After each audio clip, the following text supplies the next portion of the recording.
The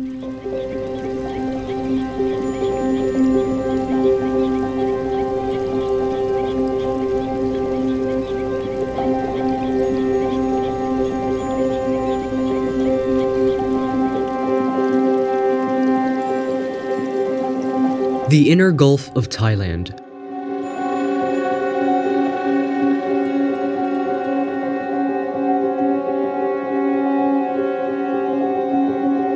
An essential wintering and staging area for over 200,000 shorebirds every year.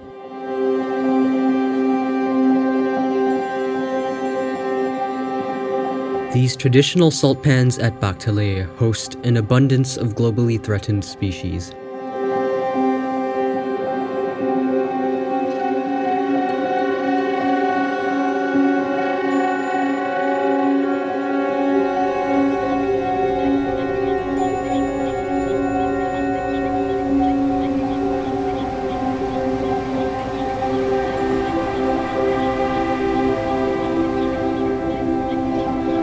"50 kilometers northeast of Bak Tale lies Koh Kham.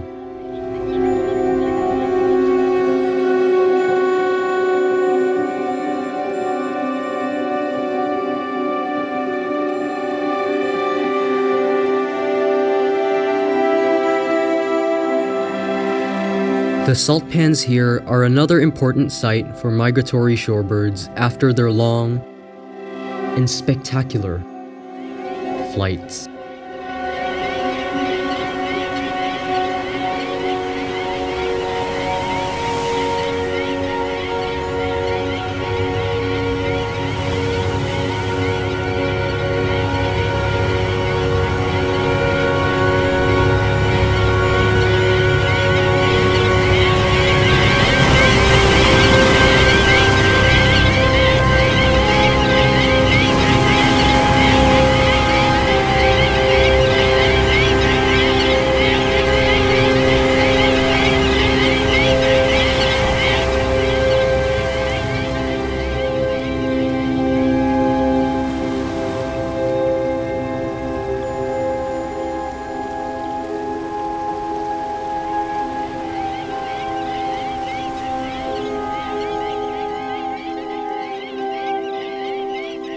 Shorebird migrations push the limits of nature. They traverse over 5,000 kilometers between wintering and breeding grounds on an annual basis. Shorebirds navigate using the stars in Earth's magnetic field. Their migratory routes are known as flyways. The East Asian-Australasian flyway is one of the largest and most threatened flyways in the world. The flyway encompasses 22 countries and is home to over 50 million migratory water birds of more than 210 species.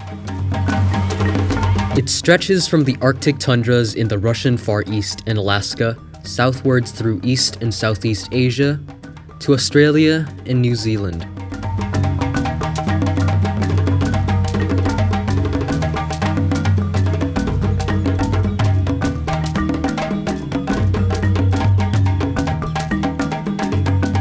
To study the migration patterns of shorebirds, scientists capture and mark individuals with colored leg flags. The color of the flags is unique to each country. Multiple re-sightings of an individual can be recorded without the need to recatch them for identification. Re-sightings are invaluable for identifying important feeding areas and vulnerabilities that shorebirds face during their migration. The green and black flags show that this sand plover was flagged in Thailand. It's a returning winter visitor.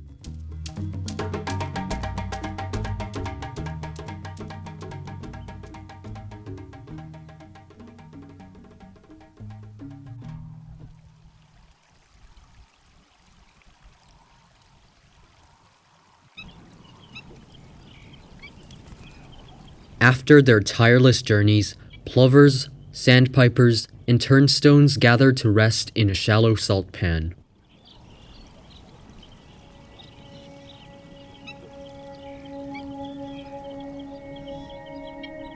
Migratory shorebirds rest for 2 to 3 days after landing.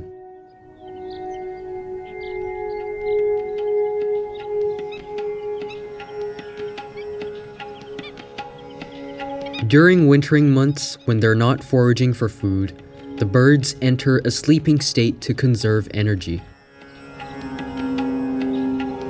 To stay warm, many tuck their bills into their plumage, and some tuck their legs.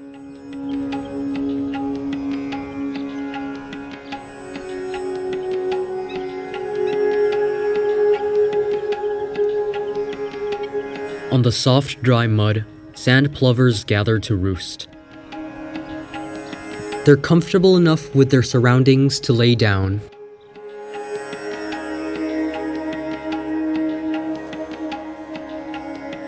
Shorebirds roost in large flocks. They work together to keep an eye out for predators, like this hungry Brahmini kite.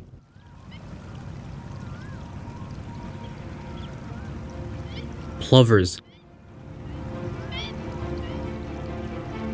Alarmed.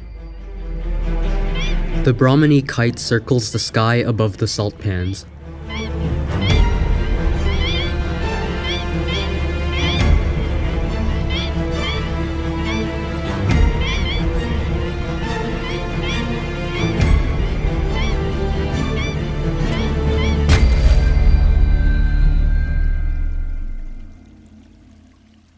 Thankfully, the raptor had an appetite for fish. The plovers are safe.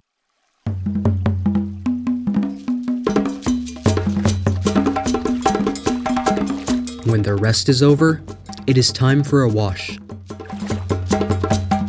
Their delicate plumage requires rigorous care. Birds preen their feathers to keep them waterproof and parasite-free.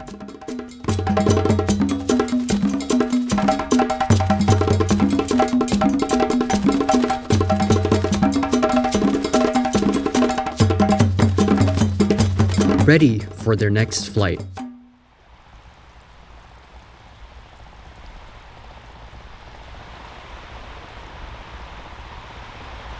Low tide. The shorebirds take flight.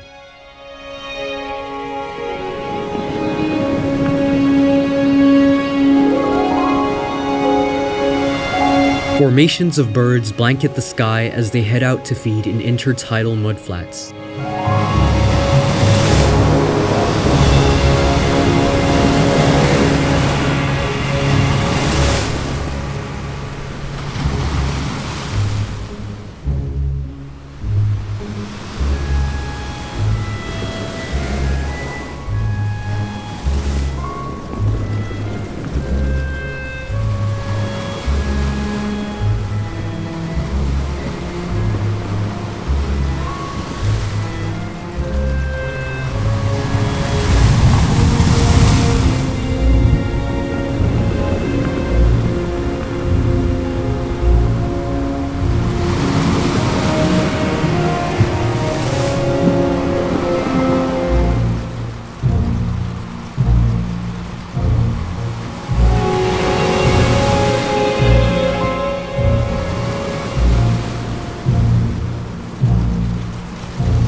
Sunrise.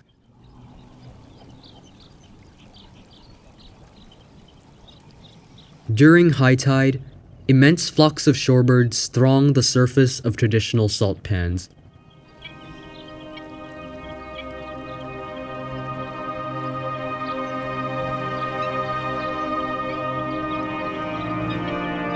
They spend much of the day foraging to replenish themselves after their treacherous journeys from their breeding grounds.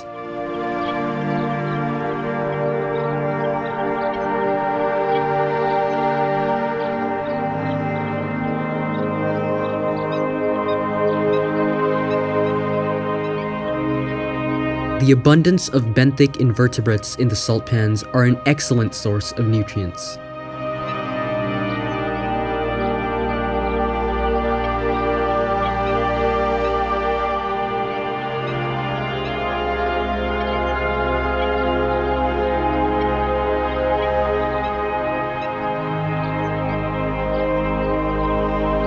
A red-necked stint.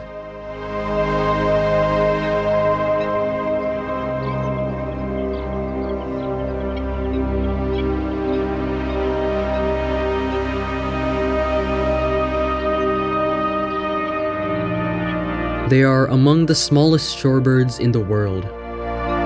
Each stint weighs only 27 grams.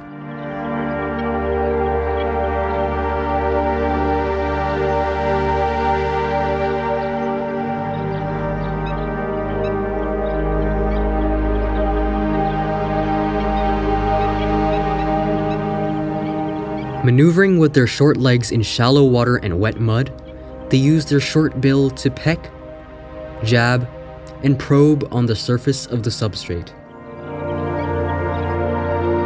Red-necked stints often feed in flocks to reduce the risk of predation and thus the costs of vigilance.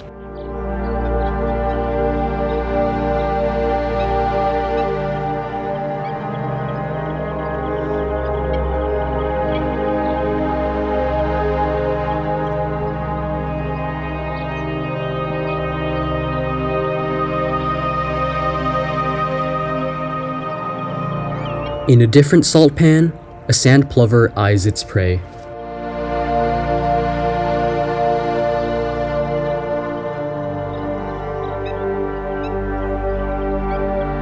When it sees movement at the surface of the substrate, it pecks.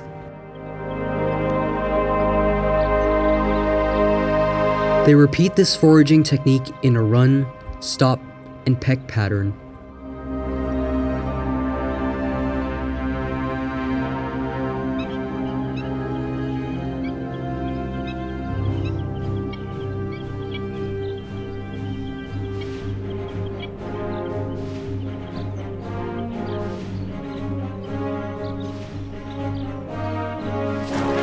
It spots a marine worm.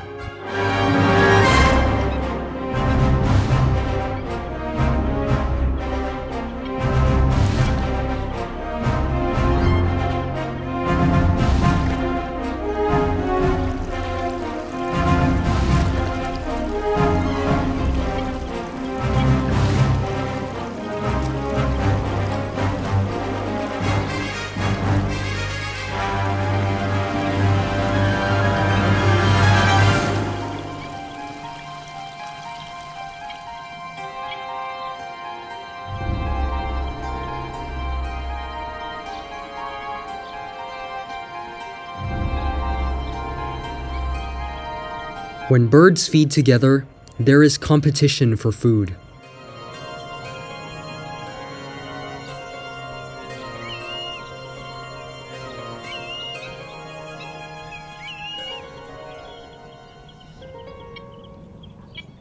And when another bird gets too close,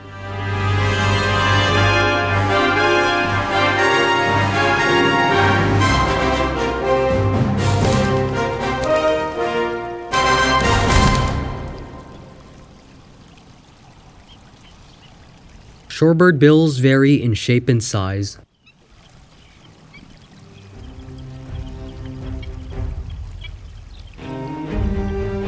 Broad-billed sandpipers probe for food in wet mud.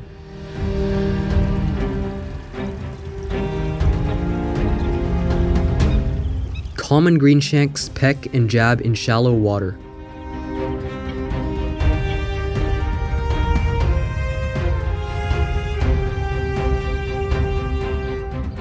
Black-winged stilts prefer foraging in deeper water.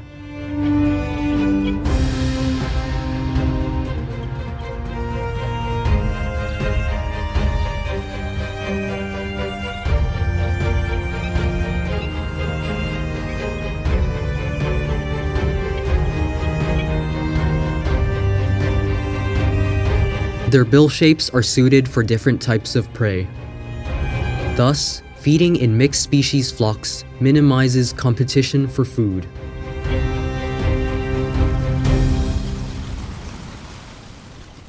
But perhaps the most unique bill of them all belongs to the magnificent spoon-billed sandpiper.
From a distance, the spoon-billed sandpiper appears indistinguishable from other birds. But its spatulate bill and feeding behavior isolates it from the mixed flock.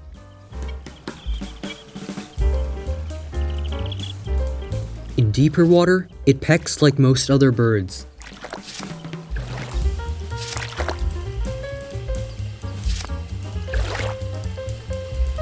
But when foraging in shallow water, it lowers its head and touches the mud with a slightly opened bill. A forward drilling motion is used to hunt using taste and touch. The bill is never inserted into the mud beyond the spatula. Here, it forages with a flock of stints and other sandpipers.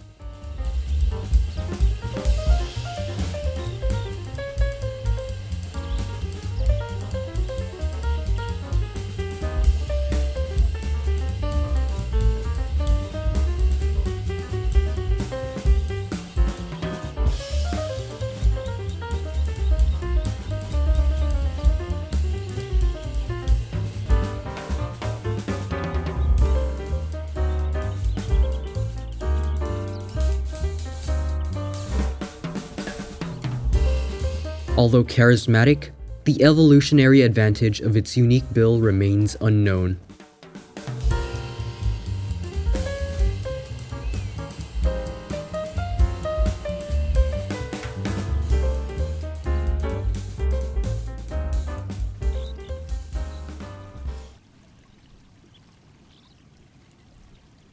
Unfortunately for this remarkable species, less than 500 individuals remain. If habitat encroachment persists, this critically endangered species may face extinction.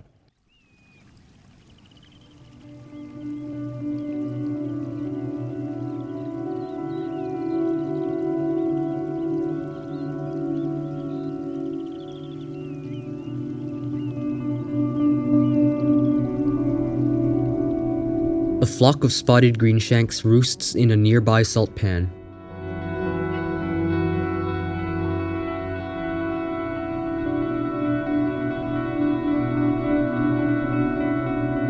Although globally endangered, they are regularly seen in the Gulf of Thailand due to their limited distribution range.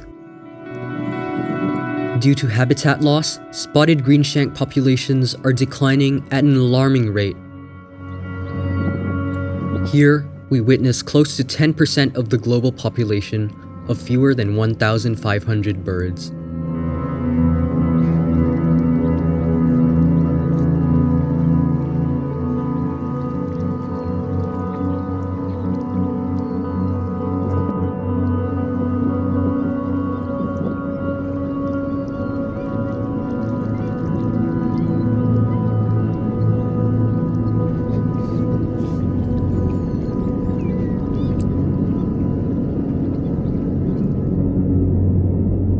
Intertidal mudflats are disappearing for coastal development.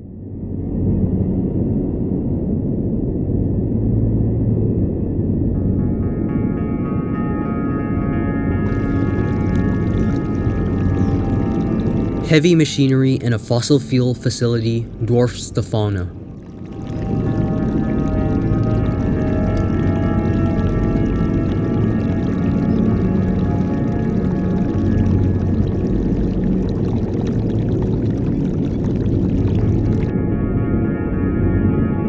Coastal erosion slowly consumes the remaining habitable shoreline.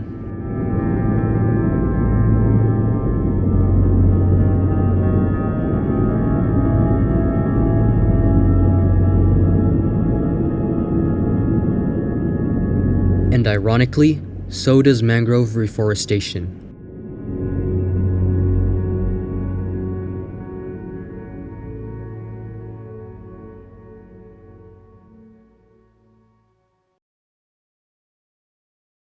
Due to natural habitat loss, salt pans are becoming increasingly important wintering sites for shorebirds.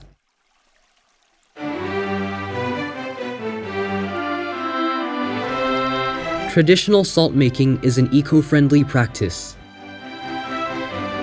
Evaporation pools are created by compressing the ground.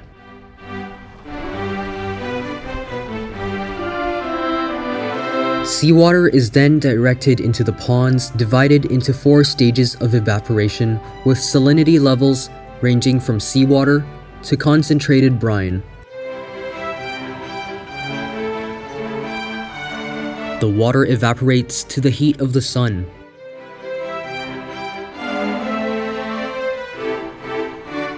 A layer of fleur de sel forms on the surface of the brine. It is collected and dried for consumption. The rest of the water is left to evaporate and sea salt crystals form.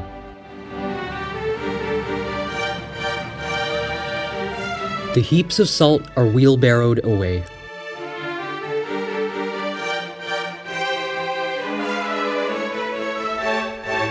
Shorebirds use the least saline ponds for foraging and resting,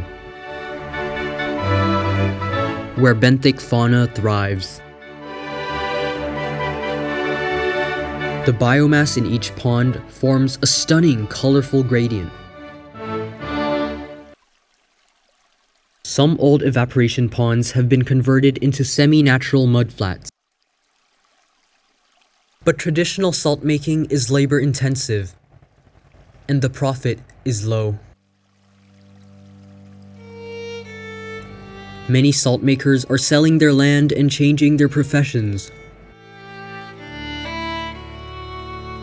A large portion of salt pans have been converted into aquaculture ponds. The soil sold to contractors.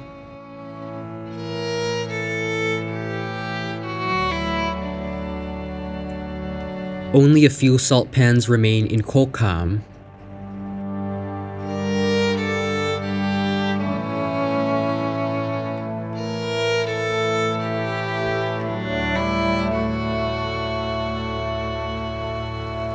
But even in the remaining salt pans, birds face a multitude of threats. Stray dogs. Disturbing the birds' much-needed rest after their migration can bear insufferable consequences. But even worse, a disheartening amount of human pollution litters the shoreline.